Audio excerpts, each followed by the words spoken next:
शिरसा देवं गौरीपुत्रं विनायकम्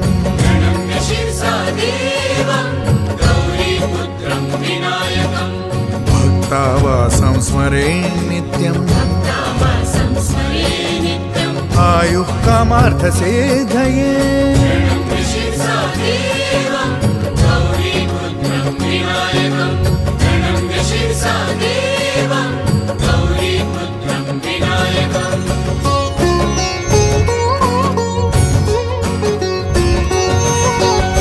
प्रथमं वक्रतुण्डं च एकदन्तं द्वितीयकम्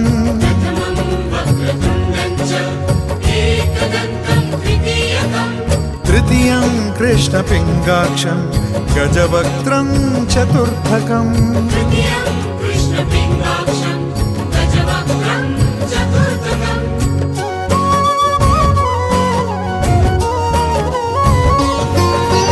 लम्बोदरं पञ्चमं च षष्ठं विकटमेव च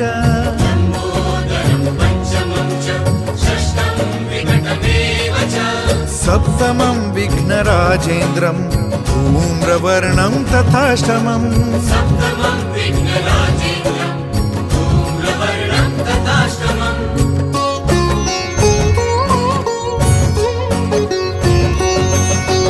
नवमं भालचन्द्रं च दशमं तु विनायकम्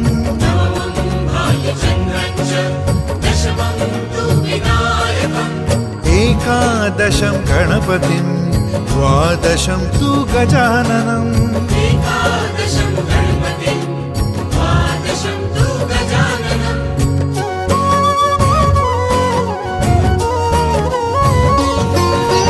द्वादशैतानि नामानि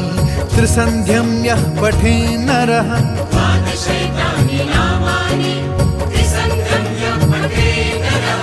न च विघ्नभयं तस्य सर्वसिद्धिकरं प्रभो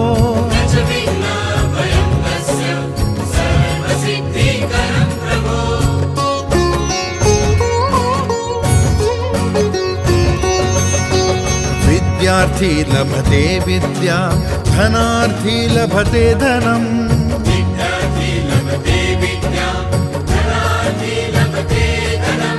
पुत्रार्थी लभते पुत्रान् मोक्षार्थी लभते गतिम्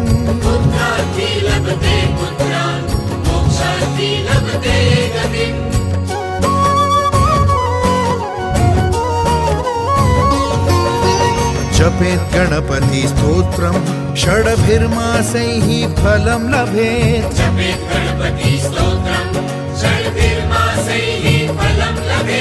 संवत्सरेण सिद्धिं च लभते नात्र संशयः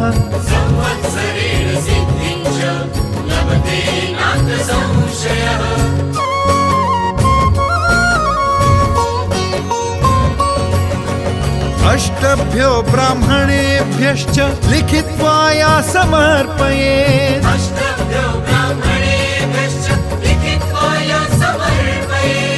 तस्य विद्या भवेत् सर्व गणेशस्य प्रसादतः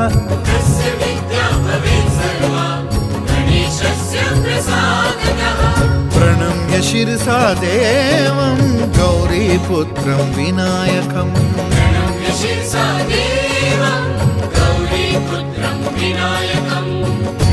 इति श्रीनारदपुराणे संकटनाशनं नाम श्रीगणपतिस्तोत्रम् सम्पूर्णम्।